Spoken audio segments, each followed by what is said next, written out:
out that the legislator acted with partisan intent. That was from a 3-judge majority.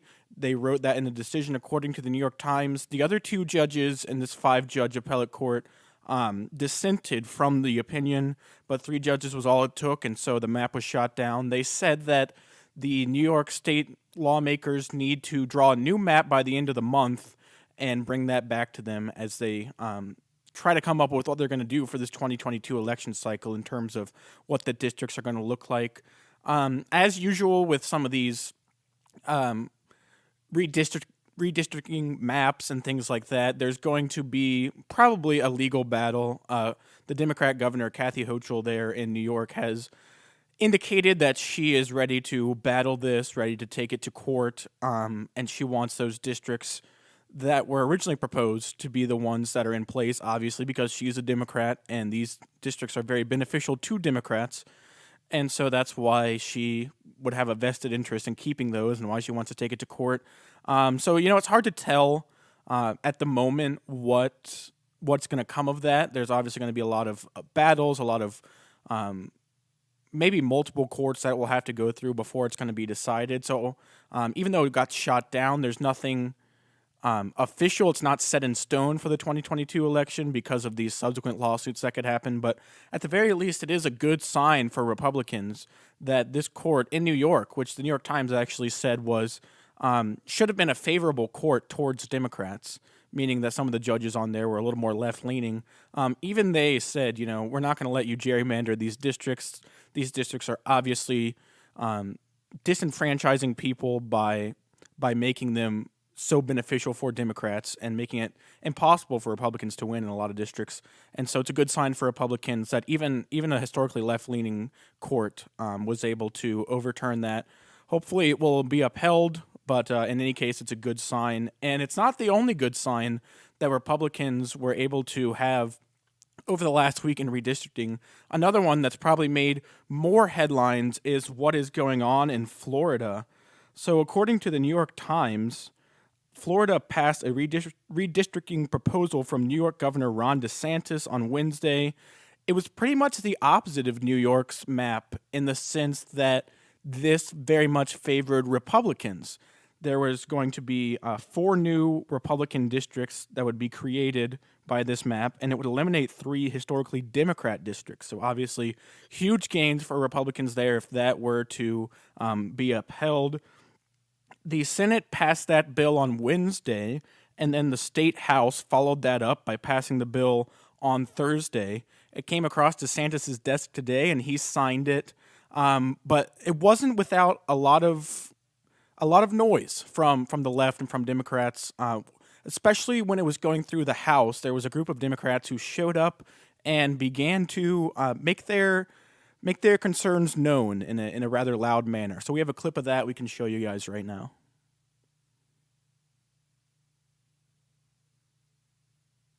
Discussed yesterday.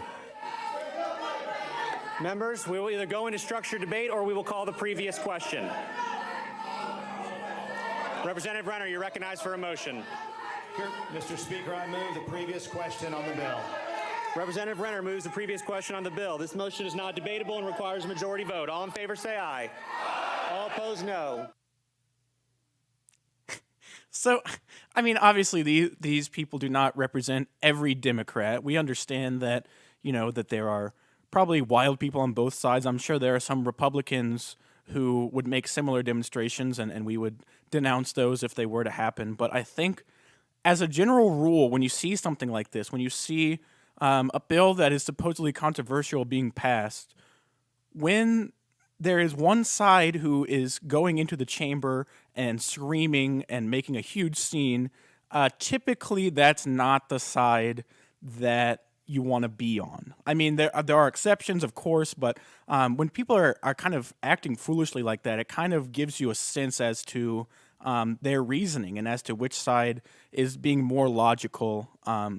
So I think that that's just a little bit of a hint into which side kind of is correct in this sense. But just like the New York bill, this one will probably face legal challenges, especially because DeSantis has pretty much admitted that it's going to be positive for Republicans. So that doesn't necessarily mean it's illegal, but it means that it's going to be looked at. They're going to look at it really closely and see if there's any way they can block it, especially the Democratic lawmakers in Florida. They're going to do anything they can to block that because they don't want more Republican seats. So they're going to certainly take that to court as well, and we'll see if it's able to hold up. But again, a good sign for Republicans that they're willing to go on the offensive. They're willing to draw these districts and say, hey, you know what? We want to pick up seats, and the Democrats are not the only ones who can draw districts. We can draw districts too. And so obviously we want to go about it in the right way. We don't want to break any gerrymandering laws or anything like that. But the fact that Republicans are thinking about this and they're using the tactics at their disposal, to be able to provide a better outlook for the election for them in 2022. I mean, I think that's something to be commended. And this bill that passed, the redistricting in Florida, it was not only the Republican districts that were gaining headlines out of this. Another huge thing that came out of it had to do with the Walt Disney Company, and it's really not very good news for Walt Disney Corporation. So in the bill, DeSantis addressed Walt Disney World, which in Florida since the 1960s has been kind of operating as a de facto city government almost. That's because it is on what is known as the Reedy Creek Improvement District, and that is kind of a specialized district where they get certain privileges that other Florida residents wouldn't get. Some of those privileges include exemptions from certain taxes. So obviously, this is an agreement between the government and Disney World. They're saying, even though that you're a large corporation, we're going to allow you to build your giant park here, and we're going to allow you to enjoy these privileges because you're in a partnership with us. However, the Disney company hasn't really held up their end of the bargain, to be quite honest. The most obvious example of that would be what they've been doing with this Parents' Right bill in Florida. So this bill passed in the last month or so, and the left dubbed it the Don't Say Gay bill, which is honestly not what it says at all. In fact, the word gay does not appear one time in the bill. It never says gay. What it says is that teachers in public schools should not be teaching children who are from kindergarten to third grade about sex, sexual orientation, gender identity, any of these things. And these are kindergartners through third graders. So you would think that would be a pretty uncontroversial statement. You would think that most people would be able to agree that kindergartners through third graders should not be learning about sex or gender identities. They shouldn't be having the transgender agenda forced down their throats. And yet the left didn't agree with that. They wanted to paint this bill as some sort of terrible thing for children, that the right in Florida is trying to suppress them, trying to tell trans children that they are not allowed to be who they are. And that's not what it is at all. The bill just says up until third grade, we don't need to be presenting these complex ideas and these controversial ideas to children in Florida. It doesn't ban transgender children from existing or going to school or anything like that. It just says we don't need to be indoctrinating children who are easily manipulated. That's just the way that children are. They can be manipulated more easily than adults because their reasoning and their brain function has not fully developed yet. And so as they are young and as they are developing these things, the bill says we don't want to talk about sex to these children. So it's nothing like the Democrats have painted it. And yet, because the left acted as if it was such a controversial thing and as if it was banning people from saying the word gay, Disney decided that they were going to come out and they were going to oppose this bill. They were going to say it was a terrible thing that DeSantis signed this bill, this Don't Say Gay bill, as they called it, even though that's not what it is. And they denounced Ron DeSantis. They denounced the bill, they spoke publicly about it, and they promised to put more LGBTQ representatives in their movies, in their TV shows. And really it's just leftist indoctrination is all it is. There's really no other way to look at it. They have decided that because Ron DeSantis passed this bill that shouldn't be controversial in any way, they're going to start forcing the leftist agenda down their viewers' throats as much as they can in order to prevent a bill like this from happening in the future would be their goal.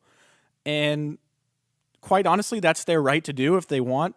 It's also anyone's right to do if they want to not support Disney, not give them money, not buy Disney Plus, not go to Disney World, whatever it is. They can have their stances, and they're going to have to face the consequences for those. But a lot of people have been saying that Ron DeSantis' decision to take away their tax exemptions and to take away this Reedy Creek Improvement District has been a little bit of an overstepping by the government. They've said that Ron DeSantis shouldn't be reactionary and taking these things away from Disney. And I've even seen some conservatives saying this. Personally, I would disagree with that. I think that if Ron DeSantis had said we're going to issue penalties against Walt Disney Company because of what they've done and because they've spoken out against me, I would have a problem with that. But that's not what he did. All he did was he said, we were giving you special privileges that other Floridians don't have. And now, because of the way that you've acted and because you've come out against us and because you've spoken out against this bill that should be common sense, we're just going to treat you like every other Floridian. We're not going to ban you. They're not kicking them out of Florida. They're just saying you're no longer going to get special benefits because it's clear that you don't want to be in a partnership with us, and so we don't want to be in a partnership with you either. I think that's a completely reasonable thing to do, and it's not going to be good for Disney. It's going to be harsh, but I think that, once again, it shows Ron DeSantis, a Republican, is willing to take action instead of just acting defensively against the Democrats and the left and the leftist ideas they want to push. He's taking offense and saying, we're going to cut these things off at the source. I think that's something that Republicans can be proud of and should be happy for. It really shows how important elections are. They go beyond, who's in the White House, who's in the state Senate, whatever it may be. They affect children. I mean, we have companies who want to be able to talk to children about sex. They want to indoctrinate kindergartners through third graders about gender identity, about sexual identity, all these things. And that's why elections are super important. They have consequences that play out not just in the political realm, but in the normal everyday life for families, for children. And that's why, it's important to know what's going on in them. The 2020 election, unfortunately, had a lot of things going on that raised questions, a lot of which had to do with mail-in voting, absentee, all the COVID-19 restrictions. And Meta CEO Mark Zuckerberg took advantage of those things. He was able to use COVID as a means to pour his own money into the election and use that to benefit the Democrats in the election. So there's a new movie out from Citizens United production called Rigged. You can buy it now at rigged.com.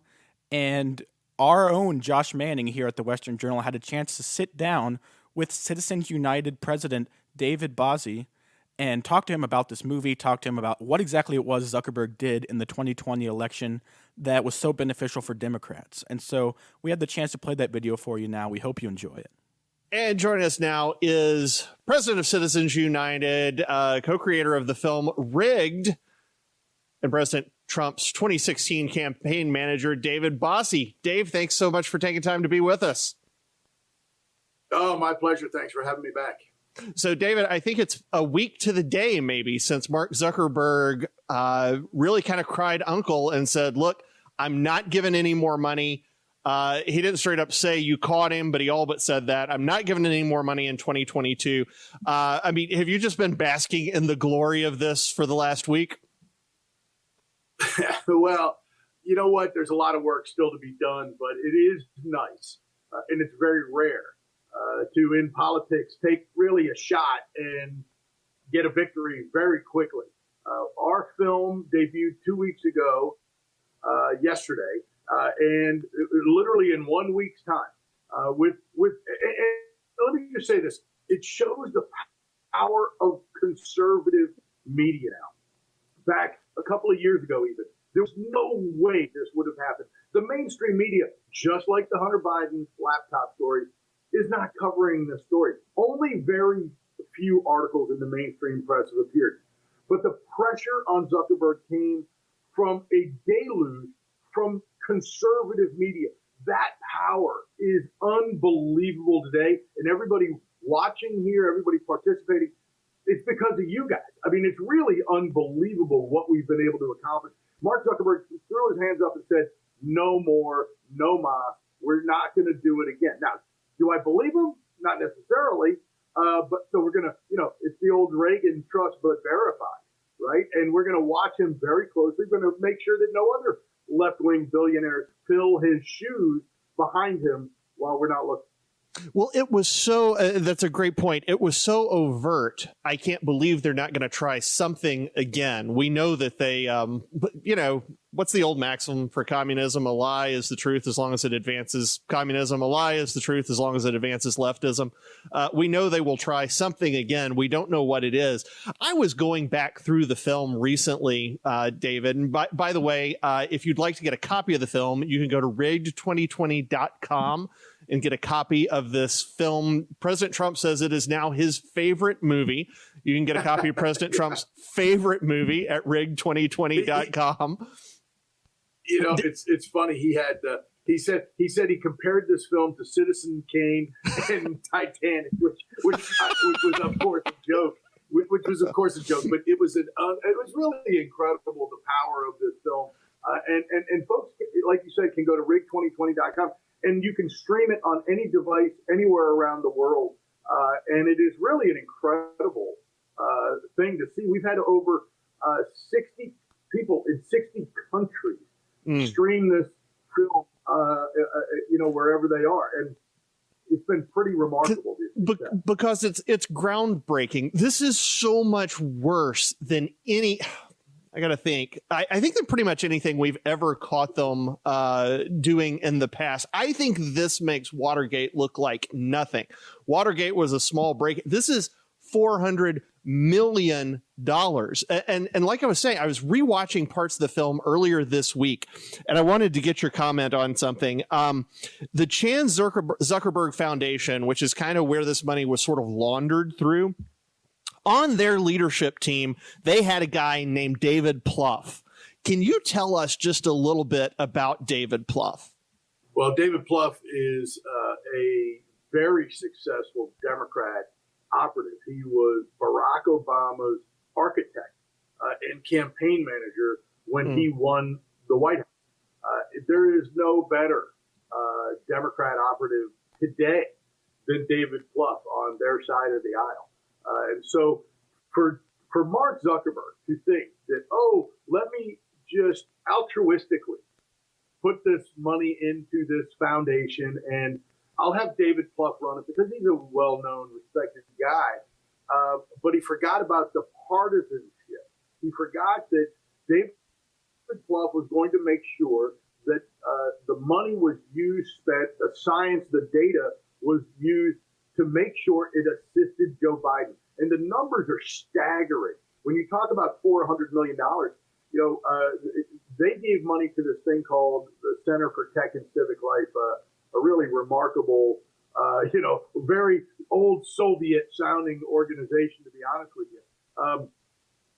But they gave them $325 million, and approximately $275 million went out in these huge grants, 162 different grants for $275 million, and 92% of that money went to Biden districts. It was highly targeted and highly effective because they spent that money on drop boxes, on mail-in ballot programs, on ballot harvesting, and on ballot curing in these highly Democrat areas. We all have to remember that Donald Trump is not president today because of only 42,000 votes in 3 states, folks. That's what $400 million. That's what a $100 million thumb on the scale of the election can do. Well, it is so ironic to me. You're sitting here, you are president of Citizens United. The left absolutely despises Citizens United. I love the commercials they run because at the end of it, they say, sponsored by In Citizens United. And all that does is get your name out there more.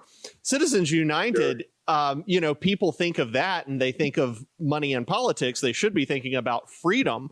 But the left hates you guys. The left has given $400 million. One guy on the left One guy on the left put Barack Obama's former campaign manager in charge of $400 million. And like you just said, put their thumb on the scale. They should be appalled by this, but they were cheering it on. They loved it. First of all, when the left attacks us, we wear it as a badge of honor. We know we're doing something right when the left squeals. So our Citizens United case is exactly right. Was about a film. We made a documentary film just like this one on Hillary Clinton back in 2007, 15 years ago, and the federal government told me they could put me in jail for advertising that movie. And I said, I'm not going to stand for that. And we took them all the way to the United and won in Citizens United versus the federal in 2010. But it has been it was a huge victory for freedom and freedom of speech, and without question. And now the left uses it when they want to, right? Just like Zuckerberg.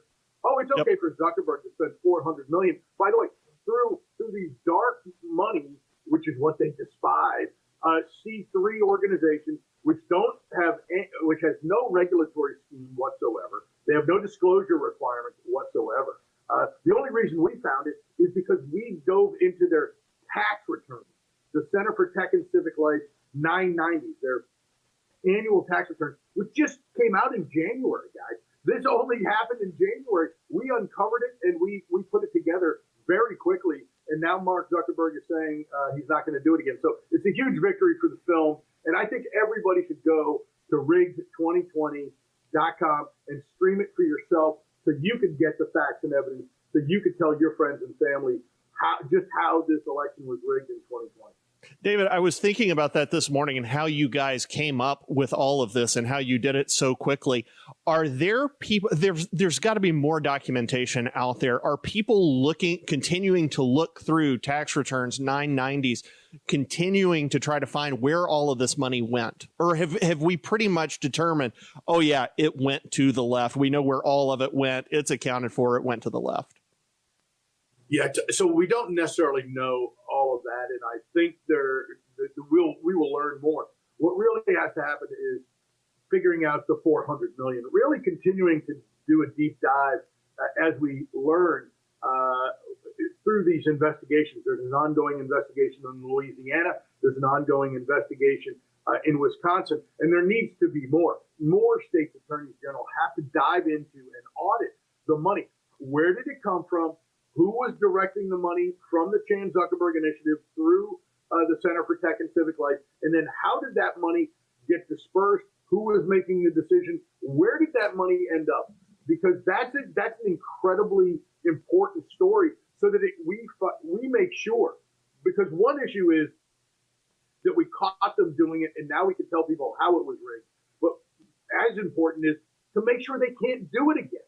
We have to make sure they can't do it again in November of 2022 and of November 2024. This is an equally important part of this story.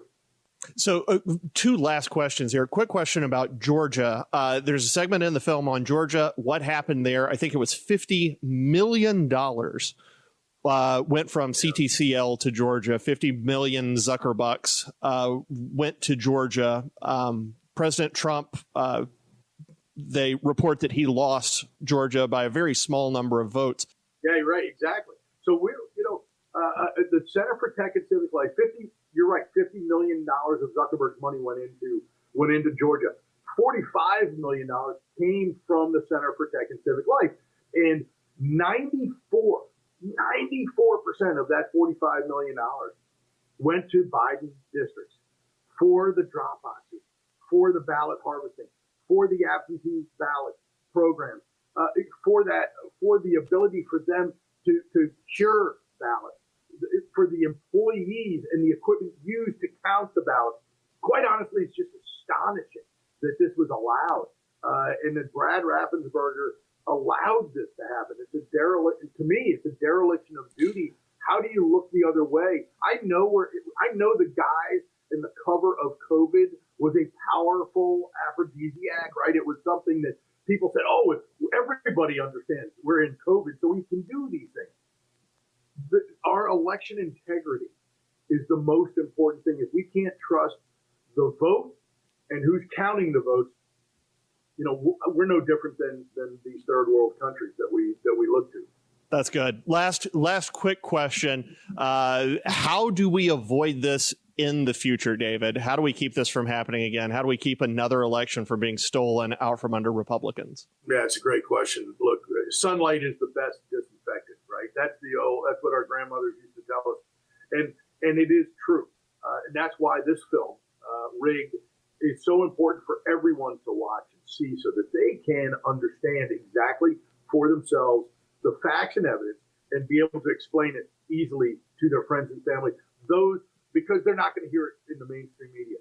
We have to hold mainstream media to account. They have to be called out. And we have to continue to build conservative media, because it's the only way for the American people to get to the truth of the matter. So also, the RNC and state parties, state attorneys general, state secretaries of state, those that run the election have to do a better, more vigilant job beforehand, getting in court ahead of these elections. We can't wait until we lose to try to prove it, because we know judges are not willing to change the results of an election. It's just not what they want to do, no matter how powerful the evidence. So we must get into court, have a very aggressive legal program, election integrity program by the way, it's already begun, and it must continue now through election day, so that we don't have any election stolen from us again. That's good, David. Thank you so much for your time. David Bossie, former campaign manager for Donald Trump back in 2016, president of Citizens United. The film is Rigged, a Citizens United film. You can get it by going to rig2020.com. It's President Trump's favorite film. You can get a copy of it for yourself at rig2020.com. David, thank you so much for joining us at WJ Live.